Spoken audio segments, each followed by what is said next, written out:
Hello, everybody. Welcome back to another episode of Talking Shop presented by Hot Tag Reviews, your boys. I am Rob Campbell alongside. I am jobber number 2, Martin Holland. And I'm Daniel. What that guy said, cornfield. I love that you've had to read your reference on that one. Like, you haven't remembered it, you've had to read it, which is pretty cool. And today we have an obviously fantastic guest as always, Mr. Luke Basham, ladies and gentlemen. Say hello to this guy. All right, guys. How are you, Luke? You good? I'm very good, thank you. Thanks for having me on, man. I've been looking forward to this all day. So I'm dead excited. Just the day, not the week. Just the day, not the week. It's the last hour, since 7 o'clock. Yeah, since I sat down. I like that. What have you been up to? How's life been for Luke Basham in this uncertain time that we're living in currently? You know what? I'm not going to lie. I've been all right. Yeah.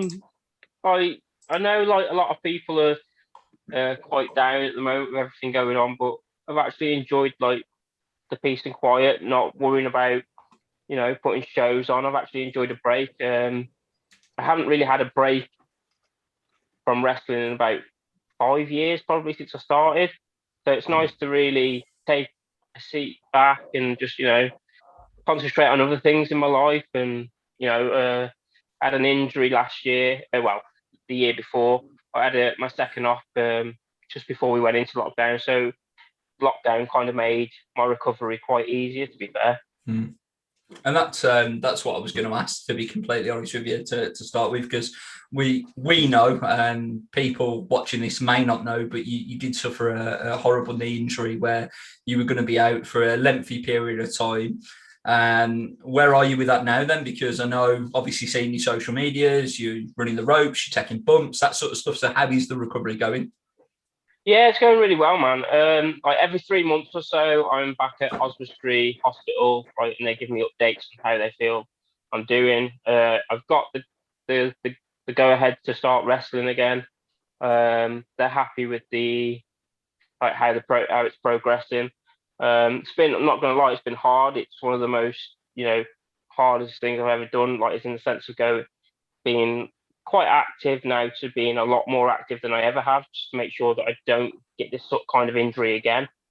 I'm, like you said, I'm running the ropes, bumps. I'm lucky enough now that I've got my own training room where I can train with a ring, and I've got light weights and things like that. And so far, it's holding up well, which is good. I just think now, once the next couple of weeks, when things open up a bit more, I can get in there with a few guys and start taking a bit more bumps and seeing how it comes off on that. That's great to hear, man. That's great to hear. Awesome. We're going to talk a lot about you and what you do within wrestling currently. Obviously, not only being a wrestler, but also a promoter and some other things along with that. But we want to obviously break it down and start from the very beginning, so to speak. So if you could go back in time and explain to our viewers here, as well as ourselves, what is like your first memory of wrestling? So my first memory of wrestling would be the Attitude Era. It was a Raw. Won't even be able to tell you which one it was. It was. But what happened? I remember that there was a heated exchange between Rock and Stone Cold near the end.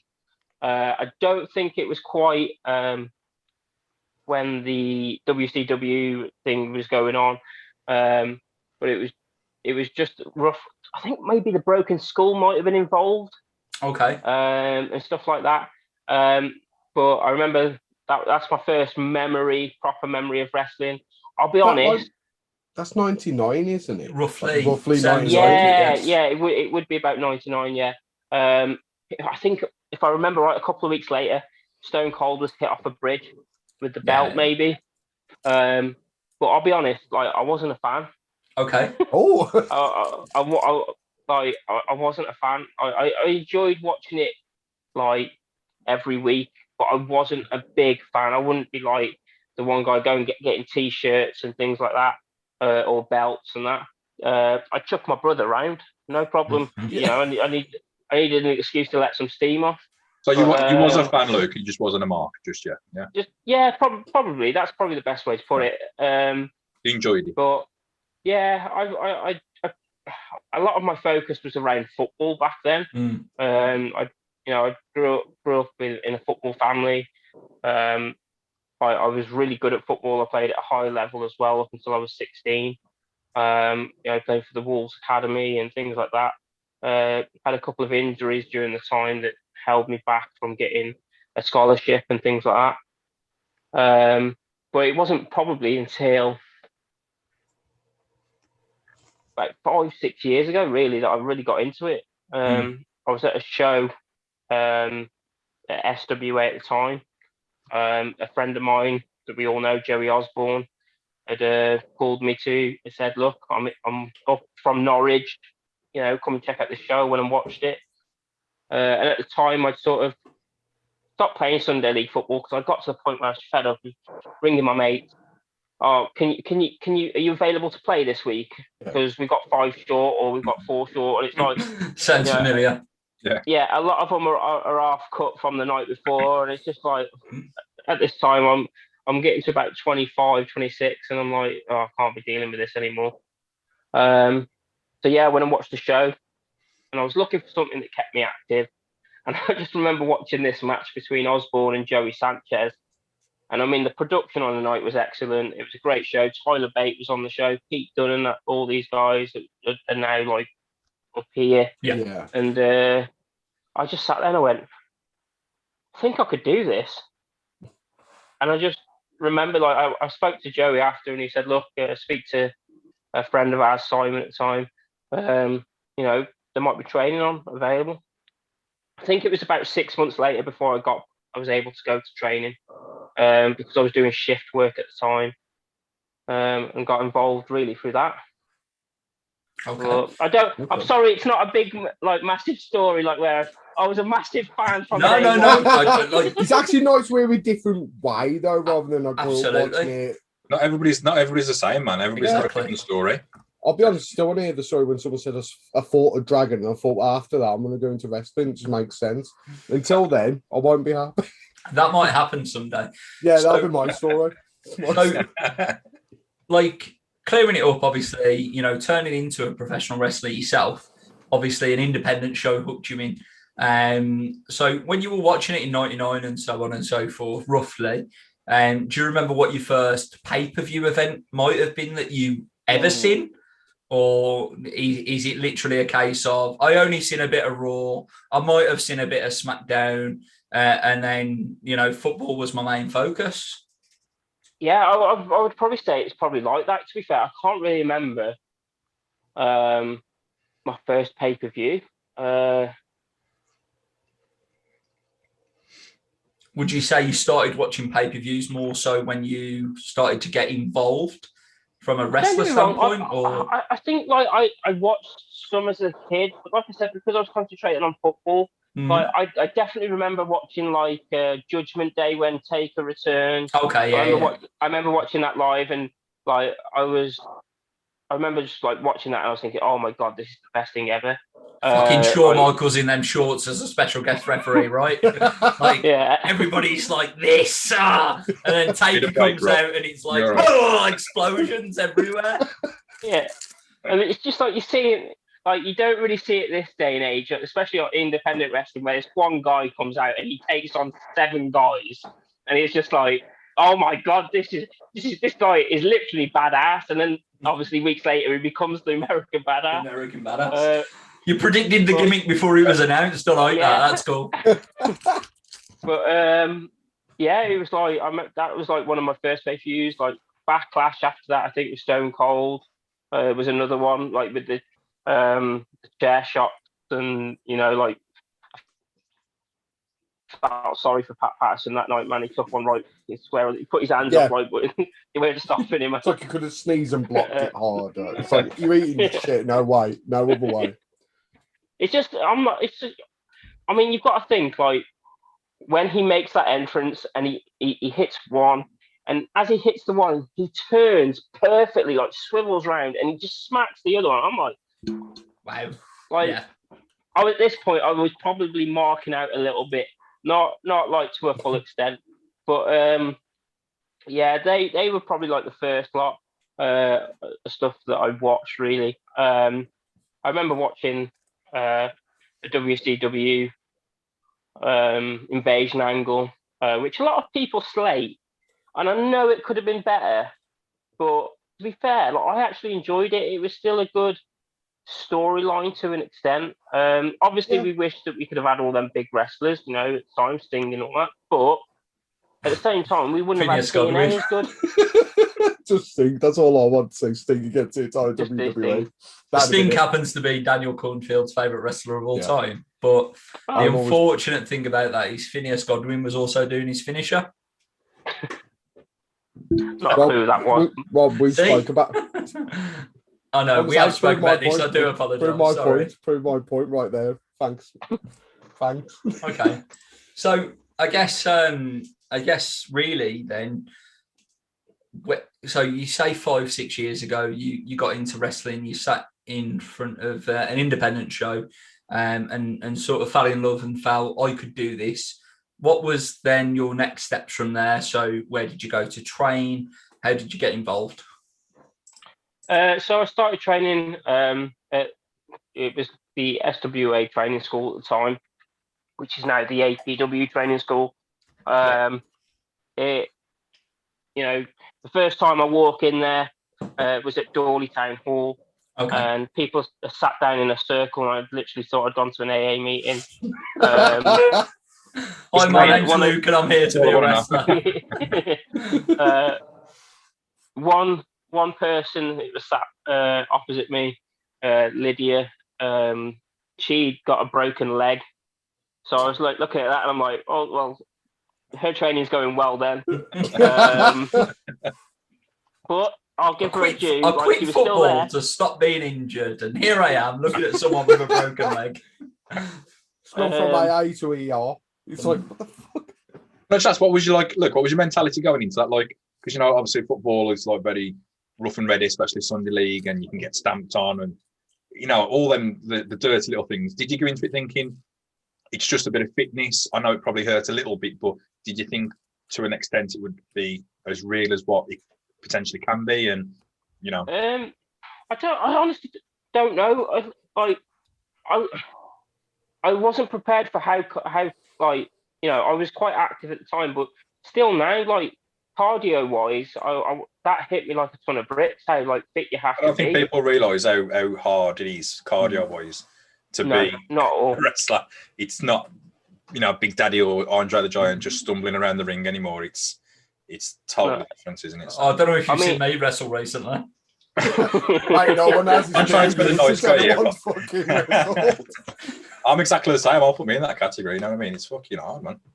I just remember, like, you know, I wouldn't say we was doing much cardio then, but like a couple of months later, I had like my first seminar, and that was with Pete Dunne, and like he just ripped me a new arsehole, man. It was just like, as in cardio wise, it was unbelievable.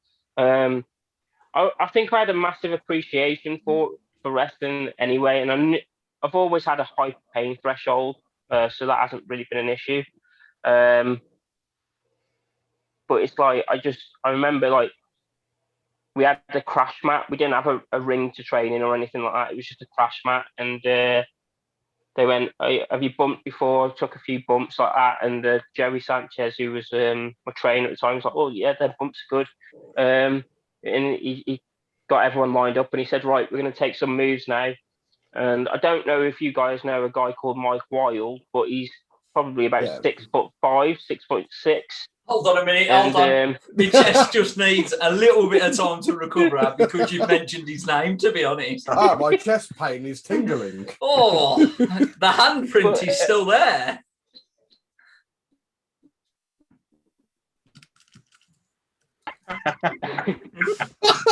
Yeah, it was like literally, they said, right, call out a move you want to do, and you do it. Mike calls that a choke slam. So the first move I'm taking it's a choke slam, and I'm like, Off my okay, wild. and I'm taking it from a guy that is 6 foot. Yeah. Yeah. So he grabs me around the throat and says to me, he says, just jump. Now,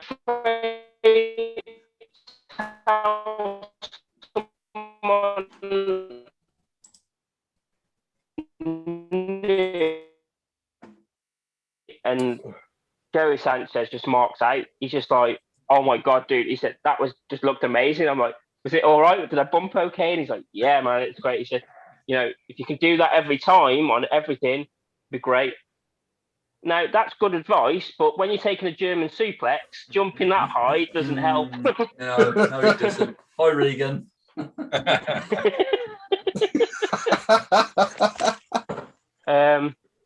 So yeah, that's where it all started, and then I literally I started hearing bits about seminars and things like that up and down the country.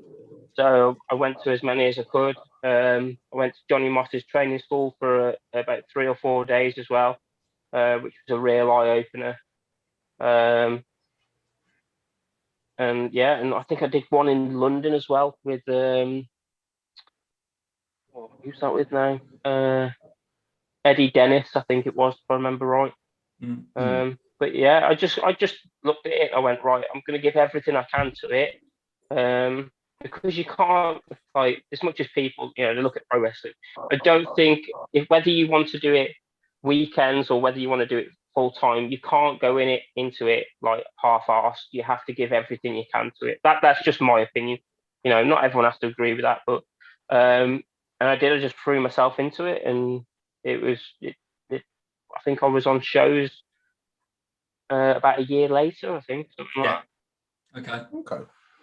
That's go on. Sorry, Don. Sorry, Rob. So I was just going to say, just going on from that, what's your memories of your first match? Like, who was it with? Was it like a one-on-one or rumble? Because I think a lot of people's first matches tend to be like some sort of rumble, where it's multiple people. So there's no concentration on just two. It's like everyone. Yeah. So I was very lucky that during this time of year I was training, like the academy was starting to come into effect. Yeah. And Luke Edwards had started forming it more, and he said, like, right, we're gonna do a show. We're gonna do a show at a place called St George's Social Club in Telford, and I was really excited for it. I knew that I was working hard. I was pushing myself every week, and in my head, the one thing I wanted was like, I just want a spot on that show. I didn't care where it was. I wasn't fussed. I just wanted to be on that show, no matter whether it was 2 minutes, 3 minutes, 10 minutes, whatever. And I remember literally, I think it was like 2 weeks before the show was about to happen. This was in December. Joey Sanchez comes up to me and he goes, mate, it's me and you in the main event. I was just like, what? I was like, main event. That spot. I was just like, wow. And to be fair, like we end first show there, I think we drew about, I want to say 60 to 70 people, something like that. So it wasn't exactly a bad draw. And me and Joey Sanchez had this match. Bev Maloney was in the audience as well, which was great because obviously her connection with Dan, and she knows obviously a bit about wrestling. He knows a hell of a lot about wrestling. No one gives Bev Maloney a lot of credit, but Bev Maloney has had to sit through some shit shows in this country, and she's been watching them quite a long time because from obviously a much younger age than 14 when I met Dan, and obviously Bear, that's Dan's brother, by the way, and Bev, they have been traveling to a lot of fucking shows. Let me put it that way. Yes, it's getting a bit dark there, Luke Twig. Spoiler alert, Luke Basham, where's the light switch? I'm struggling to see you. Are you now Ahmed Johnson? Here he is. Fucking hell, put it back off. I was just sitting there looking at the camera going, wow, I am disappearing. You are. That sunlight's disappearing quick. Yeah, but back to my point, Bev Maloney is absolutely someone that if he's in the audience, you should go and ask the opinion of what she thought about your match, because regardless of her not really being involved from a wrestling in the ring standpoint, she's watched a lot of stuff and she knows her shit. And obviously look at Dan these days, an absolute beast. He has gone on to become probably, you know, the top. I would put money on being one of the top guys in this country that can still wrestle, because there's a lot of them that can't for various reasons. But Dan Maloney is definitely a stand-up guy and deserves every bit of fucking exposure and credit that he gets.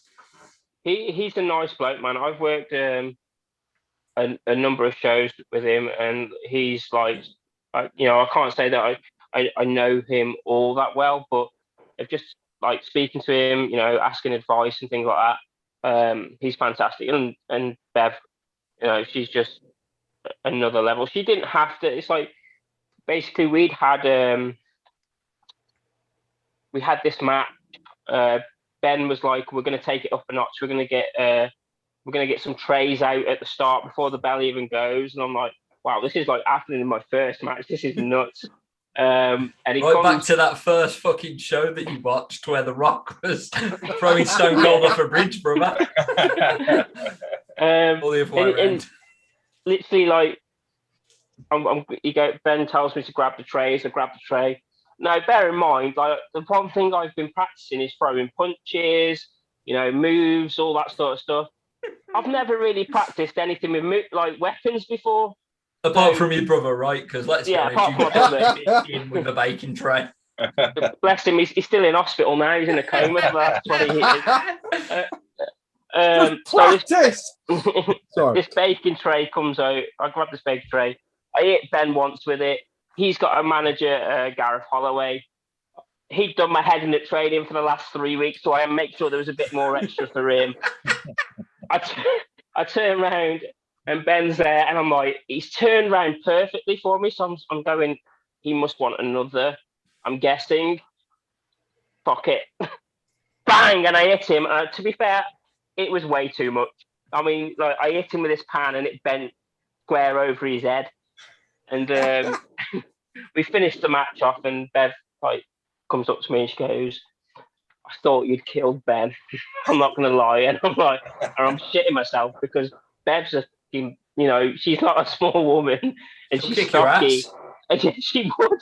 And I'm like, oh, I'm so sorry, Miss Maloney. And she's like, yeah, and she was like, she came over to me and she was like, no. She goes, and she gave me some advice, and you know, I'll happily take criticism off everyone, because at the end of the day, I think if you're in this business and you can't take it, then you're in the wrong business. Because it's Absolutely. like you need to be able to take it to make yourself better. And it's the only way you learn. And like I said, she's like fantastic to have on shows. And I think, like you said, especially younger talent now, they should be like reaching out to that kind of person. Yeah, we've had a doubt.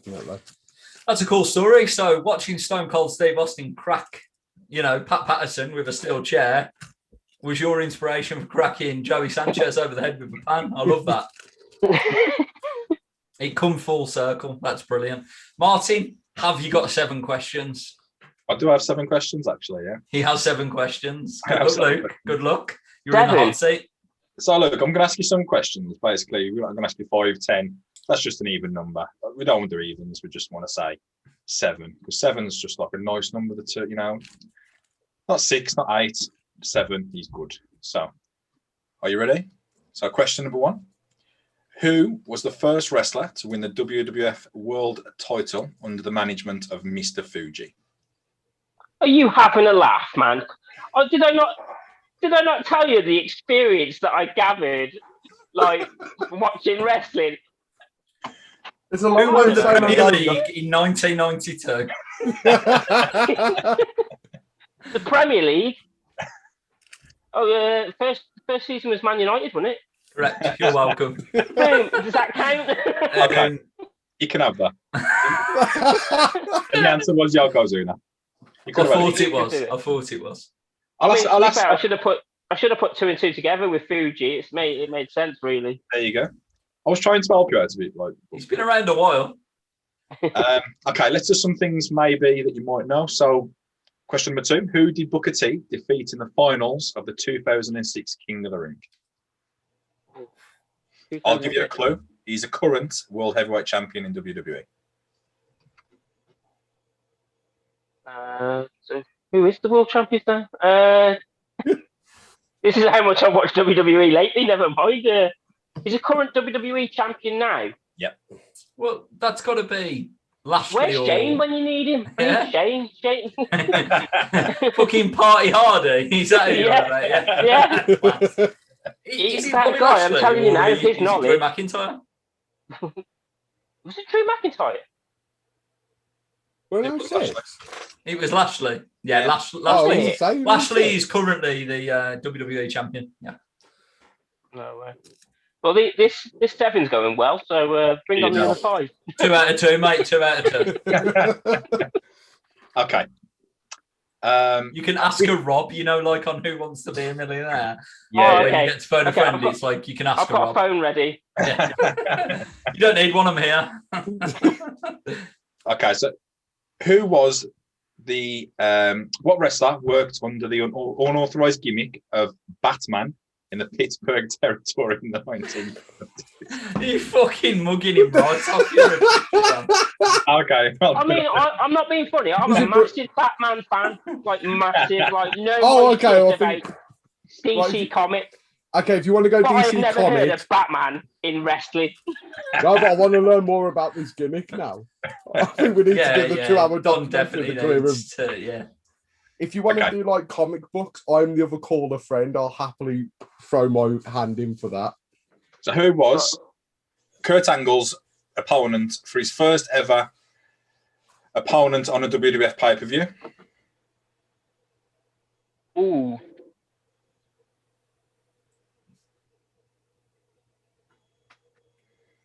Part of me wanted to say Chris Jericho. He was around then, but he wasn't. Oh, no. Taz! Is it It's Taz, Taz! yes. It was Taz, because that was Taz's debut, wasn't it? I couldn't help it. As. Question number 4.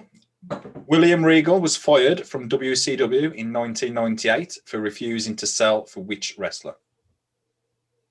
Ooh, bloody hell. All of the politics. All of it. I'm just going to guess Diamond Dallas Page. Close. Hugh Morris. Men. Yeah, no, It was never heard Goldberg. of him. Goldberg. William Goldberg. Goldberg. Do you know what? Fucking fair play, Regal, for putting your foot down and going, Yeah, he did. Do you remember that match when that he was cunt does not deserve anything. Yeah, Rob shooting. What, he's taking the gimmick? Gilbert. Gilbert, Is that next week's guest, by the way?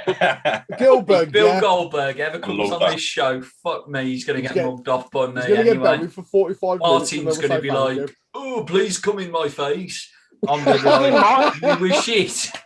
Just give Martin his 7 questions and fucking mug him off there. That's true. That is Number true. 1, why are you so shit? Number 2, it's the same fucking question. Oh, fantastic. What's your next question, Martin? We at number 5 yet, or what? You know. Okay, which 3 wrestlers participated in the first 4 TLC matches in the WWE? Which 4 wrestlers? Which 3 wrestlers? 3. I'd say Edge has got to be one of them.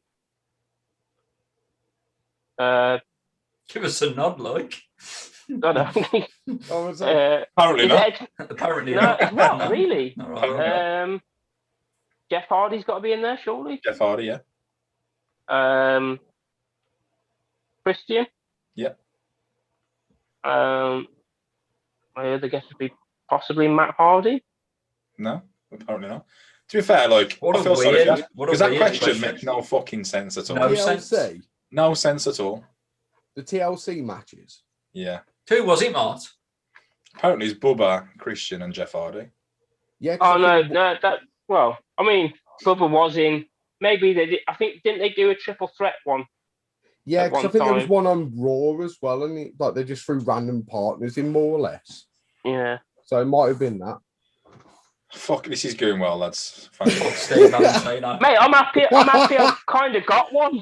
Yeah, do well done. Okay, who did John Cena defeat for his first championship in World Wrestling Entertainment? I seen this yesterday and I cried. It's cool. Was it Bradshaw? No, No. Oh, championship. yeah, not I know world it is championship. not Okay. World Championship. Okay. just his It was, first. but Oh, It was at WrestleMania 20, right? no, 21. No. 21 was against JBL. 20 Oh, was, that was the the actual United world title, States yeah. title, yeah. I don't know. Well, it's the big Really? Oh, show. why now? Legally distinct. Is that right? Is that 7 questions? I've got one more question. Okay. Oh. So, which wrestler had 2 nights in China? Now we're talking. Oh, I'm there now. Was it X-Pac? Yeah. Yeah. That wasn't on my list, but I thought, let's just ask her anyway. Who wears 99 knee pads? Me as next year. That's so true. Make sure they're look red, please. Oh, you've triggered Mart. What looks like it's having a Vietnam So- flashback. What it is, Luke, is, we are currently on our pay-per-view reviews covering 1997. We're going from 1997 to 2001, right? So in 1996, the new sensation of the World Wrestling Federation at the Slammy Awards was the one and only Ahmed Johnson. However, he wore 4 knee pads, 2 on his thighs and 2 on his knees, and Martin Holland absolutely despises this man. I do. I question it's more of a statement, but just let you know, give me a previously. The only way I remember Ahmed Johnson was from WWF Warzone Yeah. on the PS1. YouTube that, and they've dubbed some lyrics, some words over what the thing he's saying. He's just a fucking mess. He's an absolute fucking train wreck. Who, in the right fucking mind, put him in front of a camera, in a ring, in front of people who are paying good money to fucking watch a show with that piece of fucking shit on? People who just And I know a wanted to thing or chant, two you're going down. about being a piece of You're shit going in front down. of paid people. Why the fucking hell would you do that? Who in the right mind? You can tell Vince McMahon was fucking losing his marbles even back then. Or somebody was fucking influencing him. I don't know who. Fucking politics. I don't know, but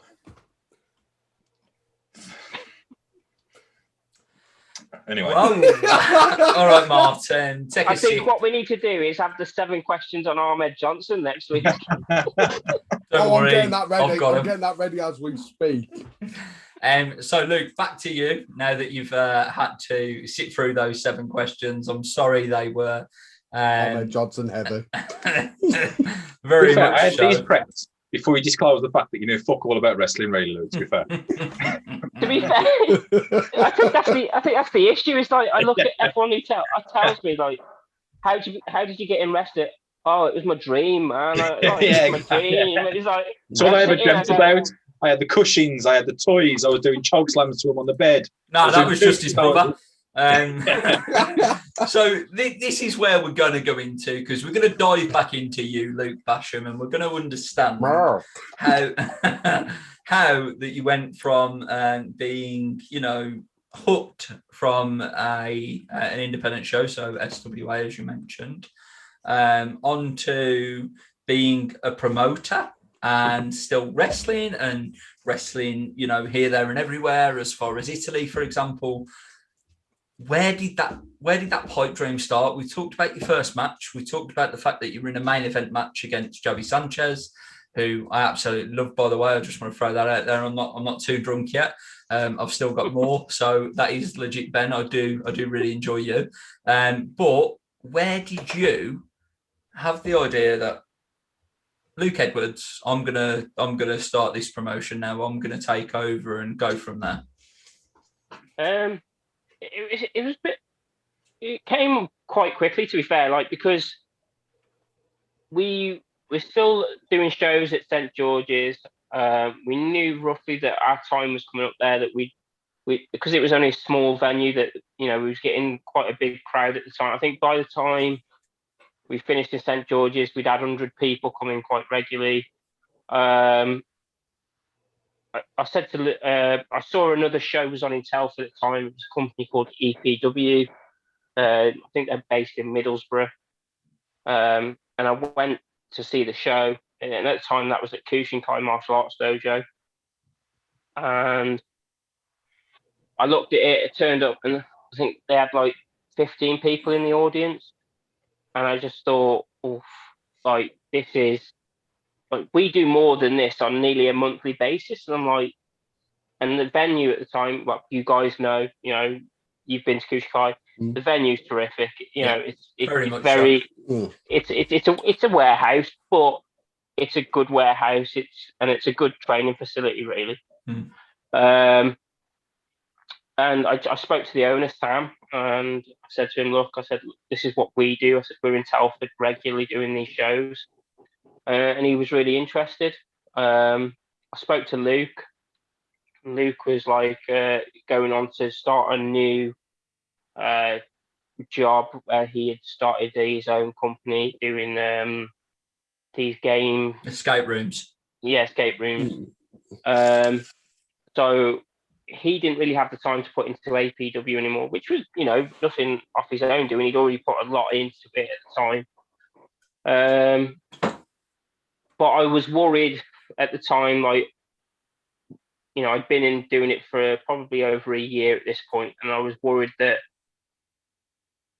no one was really going to step up to do it, because I knew that not a lot of people had a lot of time on their hand, because promoting does take up a lot of time, and especially with a training school. So I just said to Luke, look, I'm willing to do it. If you want me to do it, I'll take it over, and I'll take it as best I can. I'd lucky enough that I'd got connections through various jobs that I'd done. I'd worked for a big company locally called Jobs Controls, and met a few people that had got like lighting and music, DJs, that sort of stuff.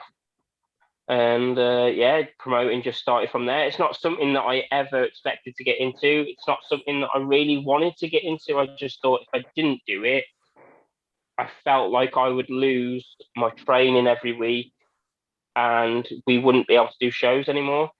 Because at the time, the local place for us was the Hunter Brother unit for training, which to me is like a 35-minute drive. Now, that's not particularly a fair distance, but when you're working 9 till 5 and you've got to try and be there for 6 o'clock, it's hard.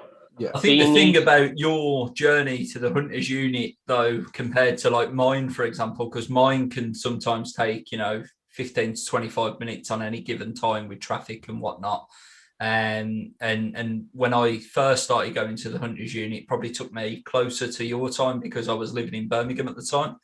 The difference is I travel down the A roads, you travel down the B roads. And they're not only fucking windy, they're dangerous in the dark. Let's be fucking clear. So I completely understand your frustration of a 35-minute journey to that venue. It's just a matter, like I said as well, like it was, for us, it was local. It was the local training that, which was rare probably at the time. I threw everything that I had into it, all the money that I had in my pocket, I threw into it. And we just went from there. And, it's been going since really, really, really well. Like better than I ever expected it to. No, that's awesome. It's got like quite an interesting thing though to look back at it like from the beginning to now. It's like someone that really wasn't into it. Now you're running your own promotion. But he's not running one; he's running two. Yeah, exactly. Yeah, I was just going to say running two. It's like there's two of them now. It's like it must be like a weird thing to like retroactively think back though. Like, fuck me, how did this happen? Look where I am now. I mean, like I said, it's great. Sometimes it really is. It's like you look at it and it's very. I think that I've accomplished a lot with APW, SWA. I'm sort of getting started with still, but it's quite lonely as well, man. I'm not gonna lie. It's like, because you don't really get, as a promoter, I find, and Rob might be able to relate now. He's doing a bit of work behind a bit more like work behind FCW and things like that. You don't really get the time to speak to your friends. Like, you don't really get time to hang out with all the new guys that come through the door and things like that. Mainly the interactions you have with the guys is, okay, this is what I need you to do. Thanks a lot. At the end of the night, here's your money. Thank you very much. That's it. Thank you. And that's hard for me because I always want to try and make as many people happy as I can. And the sad thing is, the one thing I've come to realise probably over the last year and a half is you can't, no matter how much you try, you're not going to. All of the politics, brother. Yeah, that's it. I do feel that I'm one of the people that hands out a lot of opportunities for people. I do feel that, we have tons of guys come to our shows and they turn up and they say, have you got a spot? And I chuck them on, before the main show starts, just to give them an opportunity in front of a crowd, because I do feel that we draw, for what I would call probably a small promotion, we draw quite well. But it is lonely and it's hard, man. Like, it's like days where you're stressed. I do look at it and sometimes think, why don't you just jack it in and concentrate on the wrestling side?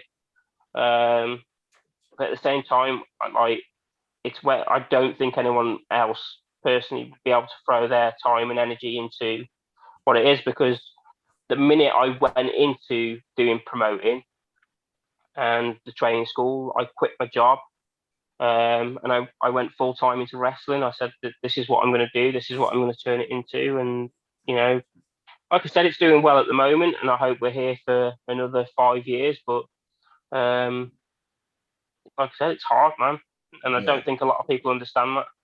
No, a lot of people don't understand the pressure that comes with being a promoter, and as you quite rightly say, yes, I do have an understanding of it.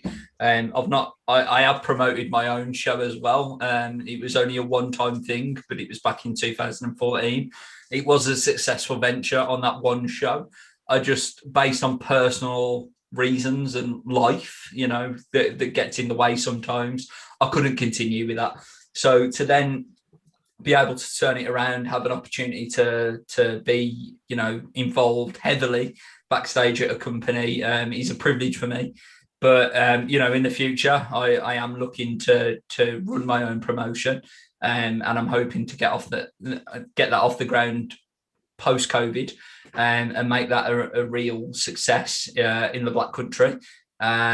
So I can sympathise 100% with yourself in terms of where you're coming from and the challenges that come along with it. But so with all the challenges that you said running one promotion, what made you want to take on a second promotion? That was the same sort of thing. Simon was looking to step away from SWA. I looked at SWA and I thought, with the right guidance, I think it could be a real asset. I think it could make a lot of money, because at the end of the day, at this as much as I don't like to agree to it, wrestling is based around money. It only happens, shows only go ahead if you've got it. And I looked at it, I thought it could be an asset. It could also help us bring in some of the APW guys, put them in front of mainstream guys and things like that, and they could learn and more and things like that. And that's what we did do. But yeah, it was just a matter of, I think, I've done all right with APW. I'll still work hard with it. I think now I've got a bit more time, because obviously once you get used to promoting, you sort of get a routine for everything, and and that's what you get to a point where you go, right, okay, I can do this.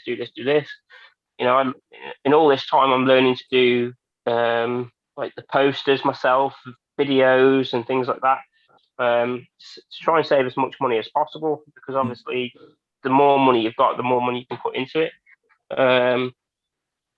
And yeah,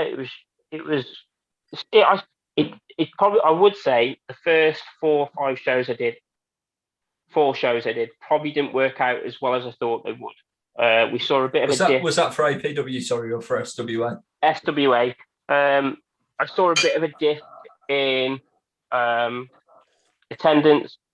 Nothing like too serious. We still covered costs of the shows, but we wasn't making much money. But the more shows that I went on, I think by the time we got to the 5th and the 6th, our last show, attendances were roughly back to normal.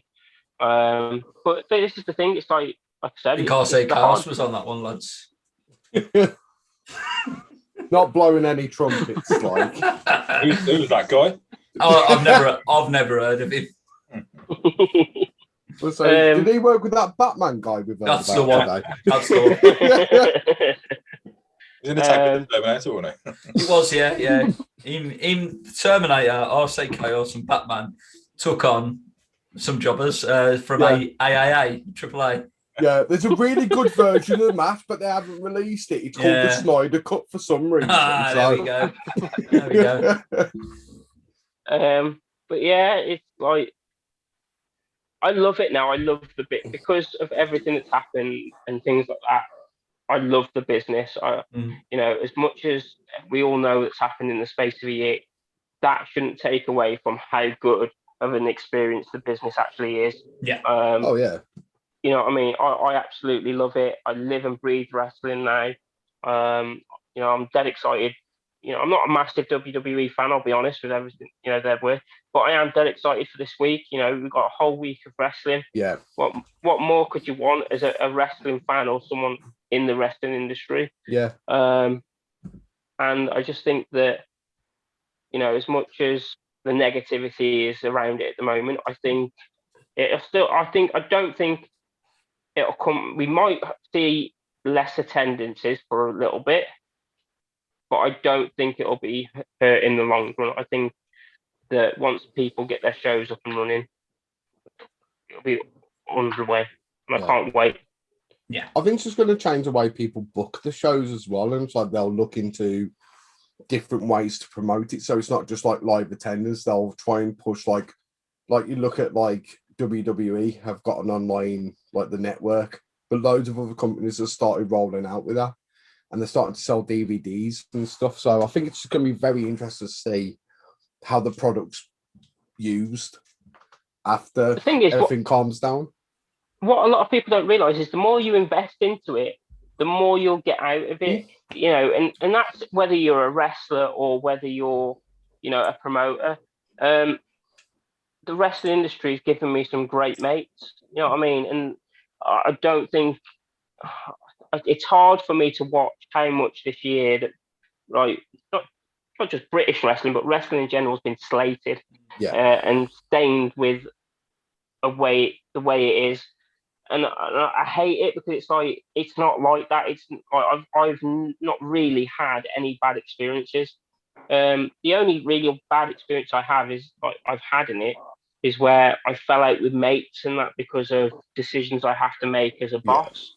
And it is hard. Like I said, it is extremely hard to keep all of them happy. You want to keep your mates happy, but is it right for business? Is it right? And sometimes they can't see that it's not. And at that time, I might not see it's not the right move. You know, I'm not going to get everything right, but it is such a good business to put it right. And you know, with WWE NXT, and if you're 18, 19, and you're in this business, man, like you have got so much options now. Yeah, like they're options that I would have dreamt of at 20, 25. Never mind 18. 100%. There's so many opportunities these days to get anywhere and everywhere. You know, WWE, NXT UK, like you say, is clearly the key goal to begin with. However, who knows? AEW might pick you up, and if you're good enough, even the main roster of WWE might take you over to NXT in America to take you on. The possibilities are pretty much endless. No disrespect to TNA, Don. I do apologise, mate. Impact Wrestling. Pushing for Impact. Impact Wrestling in Florida is still going, losers. And obviously, you know, even someone like Gabriel Kidd, for example, who wrestled at the Bagger Dome many a times, who is now wrestling in New Japan Pro Wrestling because he's taken that upon himself and that opportunity and cracked on. So fair play to him. But speaking of wrestling internationally, Luke, let's concentrate on you as a wrestler as well. You have wrestled in Italy, and I'm a little bit interested on how that come about, to be quite honest with you. I know that you went over with CJ Connors and Joe Black. Obviously, they're a tag team.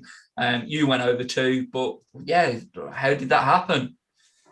It all stemmed really from SWA. We were fortunate that Simon had been offered a couple of Italian guys called Akira, who's now in Japan, and another lad called Francesco. What an Italian name. Fantastic.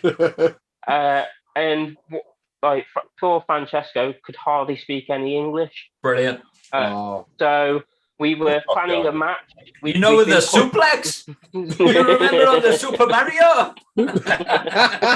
Fantastic, love it. Shout out to Francesco. Hope you're watching. Subtitles are available. Translations are not, though. We were planning this match, and obviously, as you can imagine, with him not understanding much English, he's talking to Akira, and he's going, this is what he wants, this is what he wants to do, and things like that. In this match, it had everything. It had Canadian destroyers.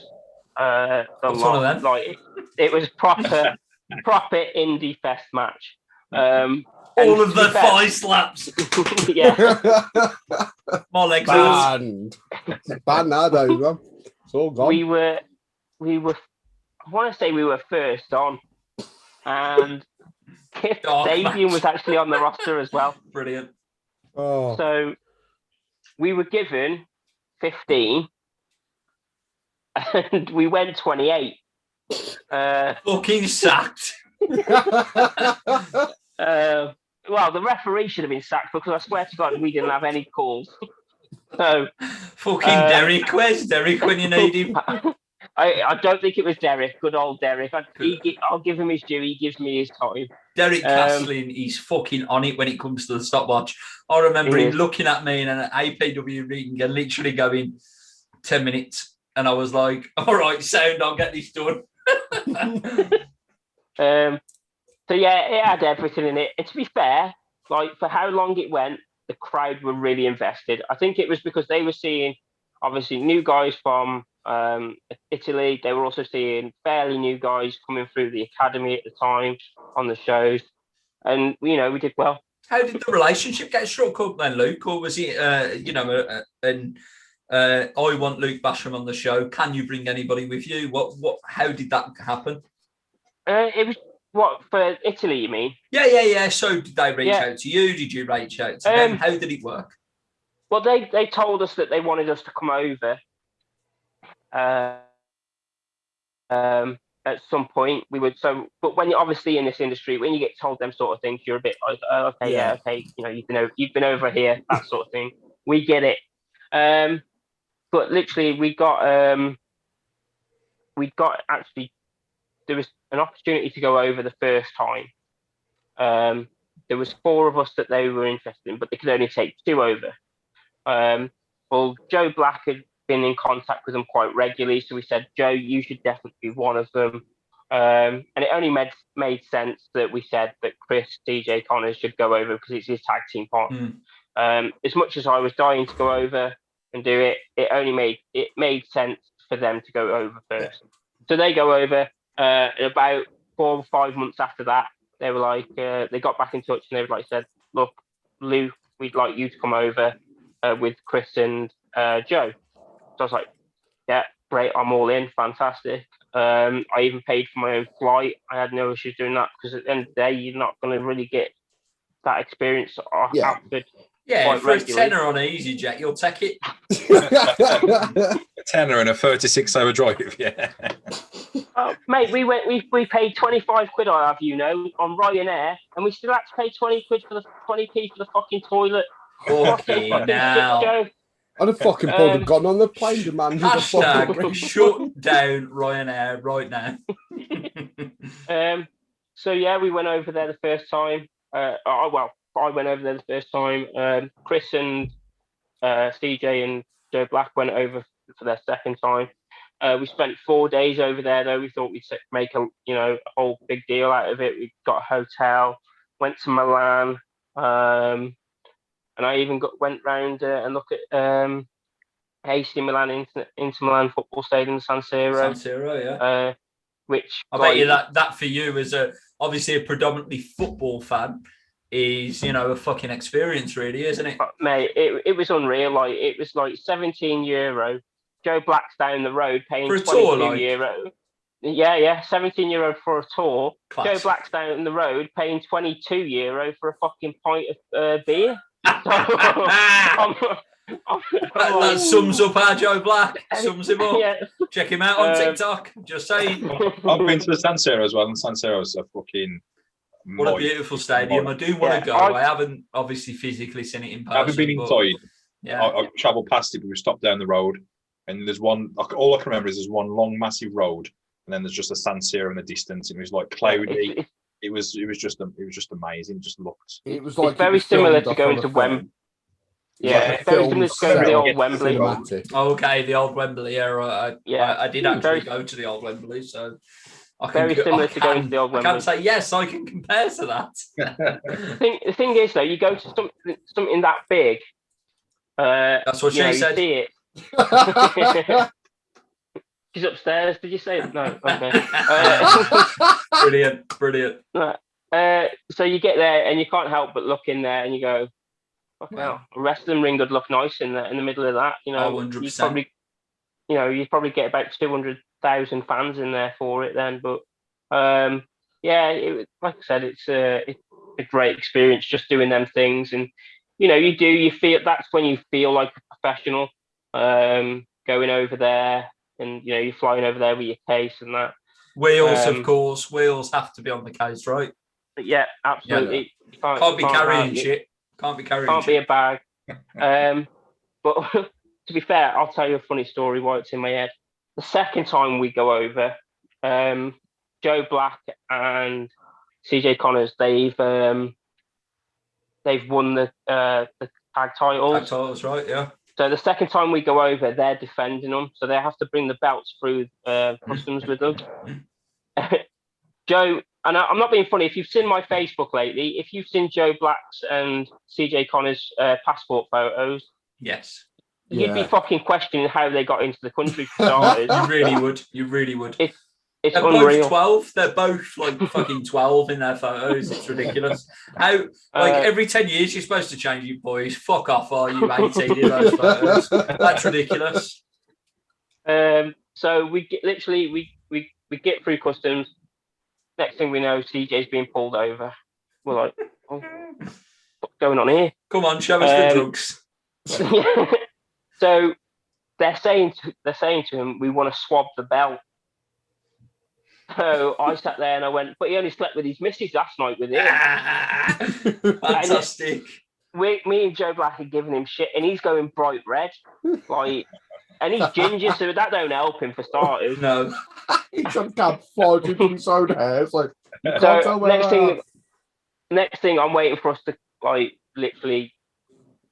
I'm expecting security to happen, and he gets the all clear, but he's so red in his face as we walk off. But it's just one of them moments, and the fact of we flew out in 2:00 in the afternoon. They wrestle their shows at 9:00 at night. Wow. Yeah, so their shows don't actually finish till about 12, 1 o'clock. So we did this show. We did the show. We had to go straight to the airport, and our flight was at 6:00 in the morning, and then we had to drive back from London. So, that's proper wrestling traveling. That is to me. That's the experience of going out, being out all day, getting back. Yeah. The only thing I was gutted about is I didn't have a show that day, so I'd like to go straight from there to another show. But you can't beat it, and the experience, and I'll always be grateful. It's just the passport photo. Pull it back. Look at that. Pull back. Oh my god. Look at that. CJ Connors and Joe Black, ladies and gentlemen. we're looking for these two kids. Have you seen? They've been missing for a while now. They do look like milk carton kids, don't they? They do. 100%. But we're not angry. We just want to know that we're alive. I want to know they're okay. Yeah. Chris looks like I'm a little bit character like from fucking Underworld. Mel Gibson. I want to know my kids okay. Do you know what I mean? I'm not going to kill anybody. I promise. I don't even know where I was now. But yeah, I was in Italy at some point. Italy happened, and then Liam Neeson came and started threatening people. Where's his kids? Got weird. Got weird. I kind of got lost. I'm not going to lie to you. I've been scrolling your Facebook for fucking half an hour trying to locate. To be fair, mate, I'm not going to lie. This last year is the most I've probably wrote Facebook statuses. Like your Facebook statuses are now an essay. If I tried to read your Facebook status review on Zack Snyder's Justice League, I'd be here for half an hour, mate. Oh, mate, don't even get me started on that. I don't want to. I sort of want to, but this is going to become a whole different. Look, I haven't watched it. It's 4 hours, 10 minutes long, if not longer. You need to let me have a watch of it before we start talking about it. And, okay, I'm glad you've told me that because I just literally you would have just got your dick out. Give me all the spoiler alerts, you fucking wanker. Great. Okay. So you wrestled in Italy. You've seen the San Siro. It's a fantastic experience. I love all of that. You've also got a brand called Spotfest. I just want you to tell us a little bit about that and what that is, before we start wrapping up, really.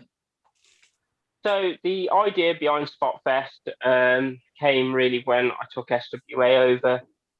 It was more about we needed a name that brought both brands together in a sense, so that it was all under one banner. And that's why I came up with Spotfest. I also wanted to do something that was a bit different, where Spotfest would offer match graphics, posters, rent hire for rings and things like that. And I also wanted to eventually get to a point where it's offering you wrestling gear and things like that. It's all part of like a dream that's further down the line yet, though. So yeah, I wanted it to be like you can find it all in one place on Spotfest, events, ring hire, gear. The equivalent to high spots, right? So high spots in America, you want to try and do something similar in the UK. Yeah, exactly. And that's the thing in the UK, we wasn't really getting much of that. There's a lot of independent guys that do ring hire and things like that. I'm very fortunate in the fact that I was able to get those. You guys know Farron? He had he used to be a ring that top lad, obviously. You know him, so we'll go with it. He used to hire his ring out to like Progress Wrestling. Never heard of him. Kamikaze. Places like that. Places like that. I'm only joking. I love your Progress. Get better commentators. Love shooting. I love Hustle Malone. I'm not going to lie to you. I do love Hustle Malone, and I do understand that you've got him for SWA. As you know, I've just scrolled through social media, and fucking half an hour later, I've seen Hustle Malone on there. I do love Hustle Malone. I think he's fucking great at promos when he's controlling the narrative, 100%. But the commentary on the Progress that was released on WWE Network, I wasn't a massive fan of. It felt like no one was leading it. And that's me shooting from the hip. That is what it is. If you don't like it, tough shit. It's an opinion. It's mine. I'm entitled to it. However, would I be able to do a better job? Yes, please, sign me up. RC.bookings@gmail.com. I'm your man. As Shane Ritchie used to say, I can tell a story. Yeah. And also back to you, Basham. Back to you. Get 10% off his contract with Code Hot Tag 10 if you're interested as well. Look, at the end of the day, like I said, this is about one thing I love about wrestling is you are allowed your opinion. Yeah. This whole thing at the moment where people seem to be going to a point where you can't say your opinion, it has to be this and that is it. That is utter bullshit. You are allowed your opinion. It's nothing against it. Like, Hustle Malone is a great guy. You are Absolutely. right in every single way that his promos are probably the best in the UK. I get goosebumps watching some of them. Yeah. You know, I can stand on the Benidorm Strip and deliver a fucking promo wearing a captain's hat and some sunglasses and get 1,000 views, for example. That is nothing compared to what Hustle Malone can do. 100%. No, but again, you're another guy. We all know that, to me anyway, the one thing in this business that is fucking hard to get across is a good promo. Like, not many people can deliver them, and it's like Hustle can. I think yourself can. I think like you've got this personality. You've got, what's the word I'm looking for? Charisma. The charisma. Yeah, that's the word. Just to mark out for a friend, I will say this. Rob does the old classic thing of like, here's your personality, blow it up. RC and Rob are the same person, except one person's got the dial on 11. That's it. And I fucking love watching his shit.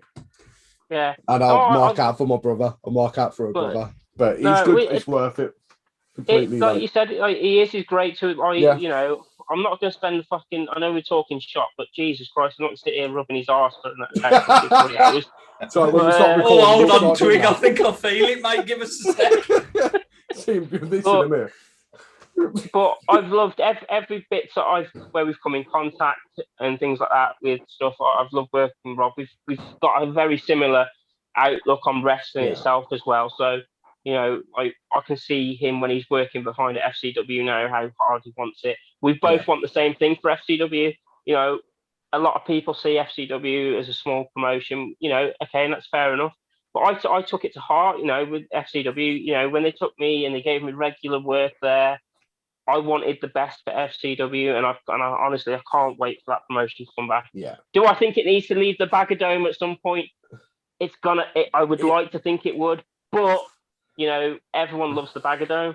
Yeah. But going on, you are right about progress. There is something. I don't particularly like the hosting of it. I don't like, I love Roy Johnson as a wrestler. Yeah, it wasn't great, was it? This whole from Birmingham, Dan Maloney. Dan Maloney was taking the piss out of it while he was in the ring. It says a lot, really, and that's his true feelings probably on the matter. If you gimmicked it, Dan, you worked me. I love that.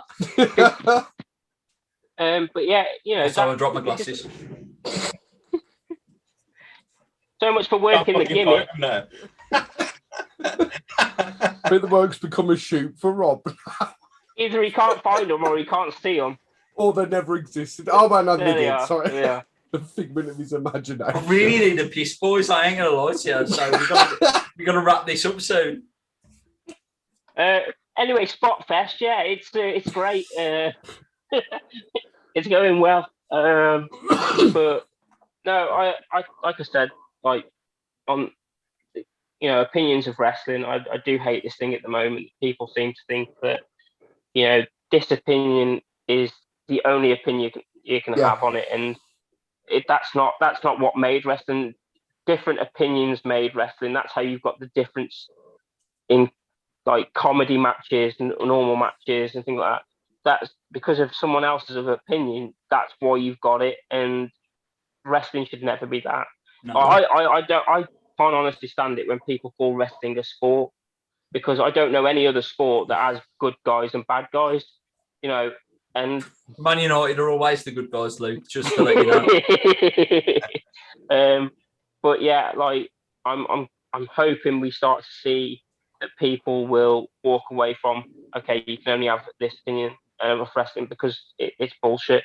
So I think your opinion is very valid, and I'm sure Progress will watch this and they'll get 10% take Hustle off. And they'll get 10% off somewhere. Yeah, exactly. Look, Luke, it's been absolutely fucking fantastic talking to you, and I'm sure we've got a whole nother episode ahead because there is so much to digest and talk about with yourself. But here I am going to end it, not because I need a piss at all. Suppose you start doing the PP dance or something. I've been Rob Mate, Campbell I'm looking alongside. around considering what I could fucking piss in here. I'm serious. But it has been... I'll send this bottle over, yeah? Please do. If you having use the code HOTTAG10 at the post office, you will get 10% off. But for now, this has been Luke Basham's Talking Shop episode 1, because I'm sure there's going to be a second one. I think there's a lot more to talk about with Mr. Basham, especially in relation to ABW and SWA and the future of British wrestling. But for now, I've been Rob Campbell alongside Martin on. I've been Daniel Cornfield. Fucking in one. That was good.